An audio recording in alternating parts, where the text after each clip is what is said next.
Okay, welcome back. I hope you are having a good start to your week. Today, we are going to continue our RBT exam practice question series. We're going to go through 10 questions to help you prepare to pass your RBT exam. We've had a lot of people pass recently. Been a very exciting couple months, so let's keep that going and let's make sure you're next.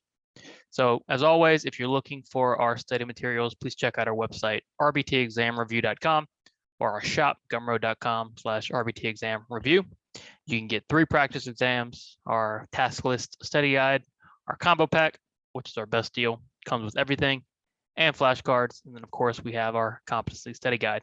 If you do enjoy these videos, please like and subscribe. Any questions or comments, please leave them below or shoot me an email. Love to help. Other than that, let's get into our questions. Okay, question 1. You are sent an updated treatment plan before you arrive for your session. After reviewing the treatment plan, you notice that there are 2 interventions that you don't understand. What is the best course of action to take? Okay, so not uncommon. Treatment plans can get pretty complicated if it's a difficult case or an intensive case, and you're not always going to understand everything. That's totally fine. BCBAs don't always understand everything. You're not expected to. What you are expected to do is respond appropriately when you don't understand something. So in this case, you're getting ready for session. You notice there are 2 interventions you don't understand. What are you going to do next? A, attempt to figure out the interventions during your session without contacting your supervisor. This is not what you want to do. Okay, remember, when we're dealing with behavior change, right, inappropriate interventions or inappropriate implementation can lead to behavior change that is bad for the client or that we don't want to see, okay? So attempting to figure out the interventions just on the job can lead to some very bad outcomes, right? So this is not what you want to do. B, do not attend session, wait for training from your supervisor. Unless there are only 2 interventions or the 2 you don't understand, which I doubt, okay? You still want to attend session. You're just going to do the interventions that you understand, right? So you can do other stuff, just don't do the things you don't understand without getting training. So C, implement only interventions you know during session, wait for training on the others. Exactly, right? Still run your session, still go through what you know how to do with the client as far as behavior change and skill acquisition goes. And then once you get training on the other interventions, start to implement those, okay? So task list wise, this is receiving appropriate training, right? An appropriate clinical supervision in a timely manner from your supervisor, okay? You want to be trained, you want to understand what you're doing and what you're implementing, right? That way we can provide the best services and get the best outcomes. And then D, run only maintenance targets during your upcoming session. No, not necessary. Again, you can run the interventions you know how to do, just avoid the ones you don't until you get training. So our answer here is C. Glenn is tired of his son spending all his time on his phone. Glenn's son argues that he doesn't spend that much time on his phone. Glenn responds with, yesterday you spent 4 hours on the phone, and the day before that you spent 6 hours on the phone. What type of data is Glenn using to make his point? So this is the beauty of data, right? So as a BCBA, when I'm doing parent training and parents say, well, this is how often I do this, or this is what happens when this happens, I make them take data on it, okay? Because a lot of times what we believe is going on is actually different than what is actually occurring, okay? So data gives us a true picture of what's occurring. In this case, Glenn's son says, I don't spend that much time on the phone. Glenn says, yesterday was 4 hours, today, or the day before that is 6 hours. What type of data is this? Is this frequency data? What is frequency data? Frequency data is a count. Is Glenn counting anything? No, right? He's timing something, okay? He's timing the amount of time his son spends on the phone. So if he's timing a total amount for a behavior, right? What is he timing? Well, he's timing duration, okay? So he wants to know, okay, how long Glenn is spending on the phone, okay? How long is it taking, how much of his day is Glenn's son spending on the phone? He's taking duration data on that behavior. Rate, of course, is just a type of frequency. Okay, rate is frequency over time. So if we're not taking frequency data, then we're definitely not taking rate data. And then IRT is inter-response time.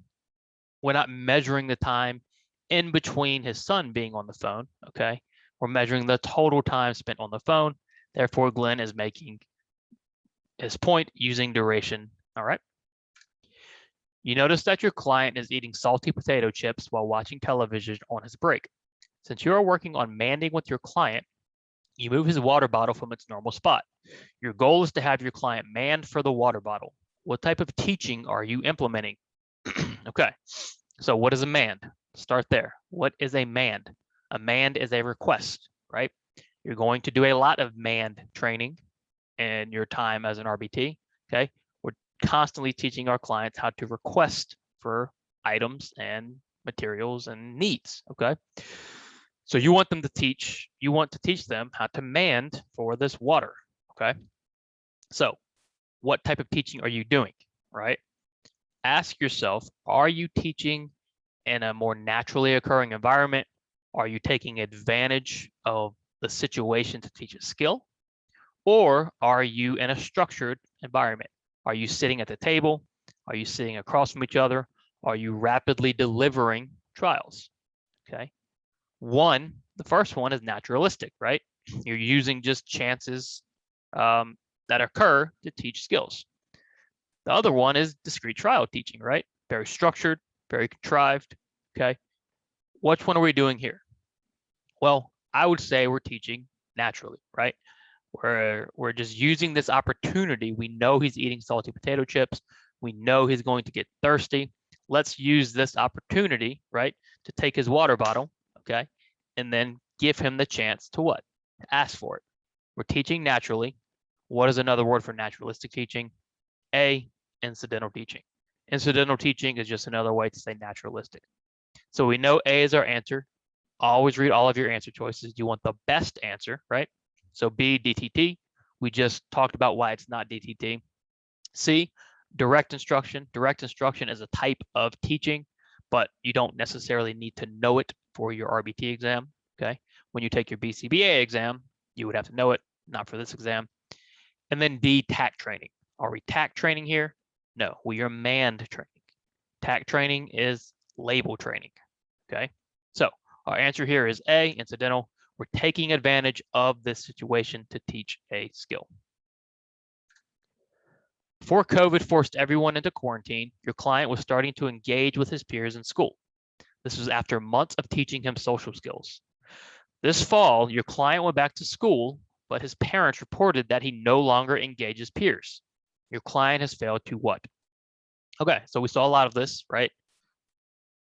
Once COVID hit, everybody went into quarantine and we started losing skills. Okay, you might have even started to lose some social skills, right? We were isolated, right? We didn't have a lot of time with other people. So you might have even started to lose small talk skills or introduction skills, okay? The same thing happened with our clients, okay?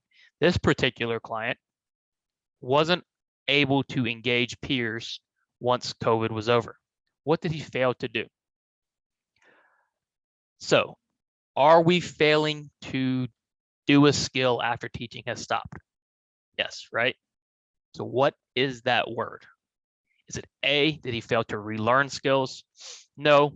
One, we don't take into consideration the failure to learn, okay, necessarily, because it's not an ABA concept, okay? It's not on the task list. And we aren't going to make the assumption that he didn't learn, or he learned, okay? The other thing is we're not even teaching him anymore, all right? So A is out. B, generalize. Did he fail to generalize? Well, no, because we know he's engaged peers before at school. So he's proven he is able to generalize, okay? But what's happening? The skill is not on display anymore. Did he fail to remember skills? Again, remember is a mentalism, right? It's a concept we can't necessarily measure, right? So we're not going to say he failed to remember. We're going to say he failed to maintain skills. He had the skills, right? Months went by, no teaching. He lost the skills. That is what maintenance is, the ability to engage in a response or a behavior without teaching, okay? Our client has failed to maintain his skills.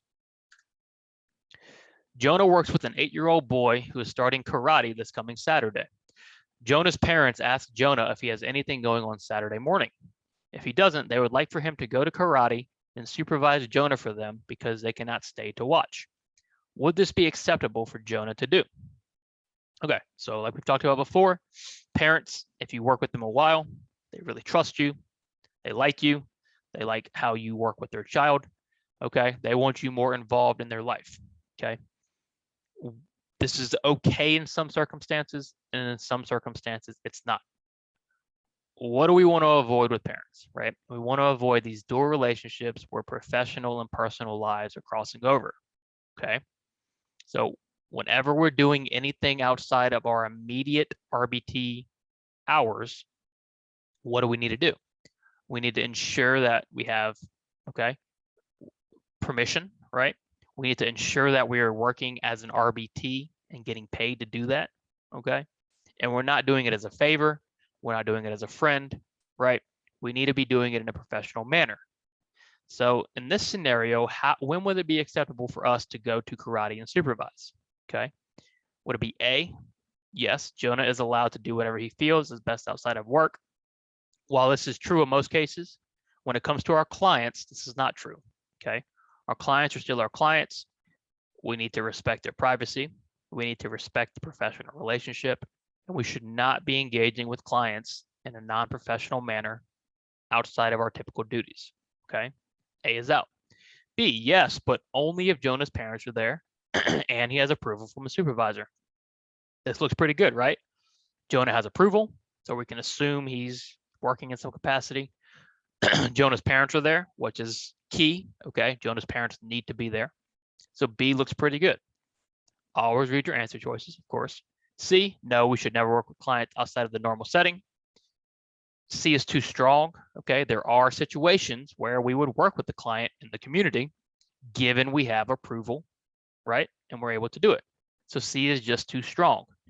And then D, no, this is a violation of the client's dignity. No, not necessarily, okay?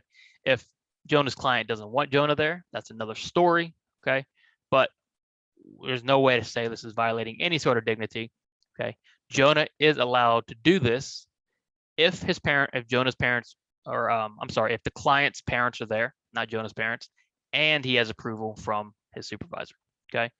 So all these things need to come together in a professional capacity, okay? Jonah is allowed to supervise his client outside of work. Why would frequency be an inappropriate measure for crying? What does frequency measure, right? We measure a count. In order to count something, okay, there needs to be what? There needs to be a clear beginning and an end, okay? It's hard to count a behavior where it's unclear when it starts and when it ends, okay?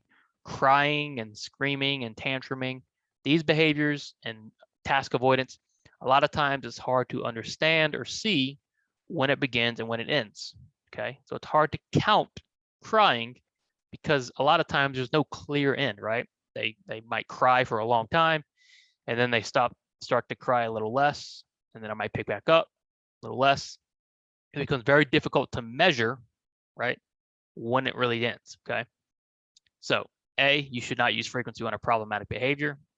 That's of course not true at all, right? We use frequency on problem behaviors all the time. B, discontinuous measurement is the better choice for emotional responses. This is just incorrect, right?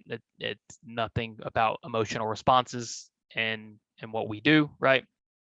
So B is wrong. C, there's no clear beginning and end to crying. Yes, right? Frequency, we want a clear beginning, a clear end. That way we can get an accurate count. Speaking of accuracy, D, frequency is the least accurate type of measurement. You could probably argue frequency is the most accurate, okay? Because all you're doing is counting. It's the easiest, almost the easiest one to do, right? The reason we would not use frequency for crying is because there's no clear beginning and no clear end, okay? Simple as that. Requiring a client who avoids working by throwing pencils on the ground and ripping up materials, clean up the mess, and then sweep the room is most likely used as a what? Well, throwing pencils on the ground, avoiding work is something we don't want to see. We're most likely trying to what? Trying to reduce this behavior, okay? So A, negative punisher. This is probably a punishment, right? Because we're most likely trying to avoid or reduce this behavior. But are we adding a stimulus or are we removing it? Well, we're adding that, right? We're adding the punishment. We're adding the cleaning up contingency, okay? A is a negative punisher, which would be removing something in order to punish. That's not what we're doing here, okay? We're adding something. So A is out. B, negative reinforcer. For one, we're again, like we said, we're adding something, not removing something. And then two, a reinforcer increases behavior, okay? Unlikely we're trying to increase this behavior. B is out. C, extinction, okay? What is extinction? Extinction is removing reinforcement from a previously reinforced behavior. Not what we're doing here, okay? Again, we're adding something to reduce behavior. When you add something to reduce behavior, what are you doing? You are doing punishment. You are providing a positive punisher. This sort of restitution is a positive punisher. If you wanted to maintain a behavior, what schedule of reinforcement should you use? Okay, very easy question. If you've been studying, okay, and you understand the basics of schedules of reinforcement, this should be a very easy question for you, okay? When we want behavior to maintain, what's the best schedule to use? A, ratio schedule. Ratio schedule is too broad because remember, continuous reinforcement is a ratio schedule, and we would not want to use continuous reinforcement to maintain a behavior. Why is that? We want behavior to maintain, okay, in the naturally occurring environment, and in the naturally occurring environment, continuous reinforcement just doesn't really exist, okay? So a ratio schedule is too broad. B, intermittent schedule. Yes, this is what we're looking for. We want reinforcement delivered intermittently, meaning only on occasion, okay? This is the best way to maintain a behavior. Behavior is no longer reinforced every time it happens. It's only reinforced on some occurrences. This is the ideal, the best schedule of reinforcement to maintain a behavior is an intermittent schedule. Read all your answer choices. C, continuous schedule. Again, same reason as A. A continuous schedule is an FR1, where you're reinforcing every instance of behavior, which is not naturalistic or natural. It's not realistic. Okay, that's the worst way to maintain a behavior. And then D, extinction. Extinction is used to extinguish behavior. If we wanted to maintain it, of course, we would not put that behavior on extinction. So our answer here is intermittent schedule. Intermittent schedule is the best way to maintain behavior. Linda's mom informs the supervising BCBA that Linda will ignore her daughter as punishment for not doing her math homework. In order to determine if this intervention functions as punishment, what do we need to know? Okay, what do we need to know about our consequences? Okay, remember, just because traditionally praise functions as a reinforcer and timeout functions as a punisher doesn't necessarily mean it's going to function as those things when we use them. What do we need to know in order to determine if something is a punishment or a reinforcement? We need to know how it affects behavior. Okay, that is the number one thing in order to determine whether something is reinforcing or something is punishing. How does it change the behavior?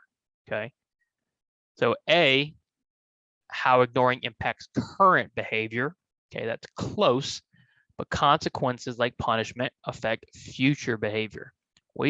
Linda's ignoring is not going to affect the current instance of her daughter not doing her math homework. Ignoring, okay, is going to affect future behavior.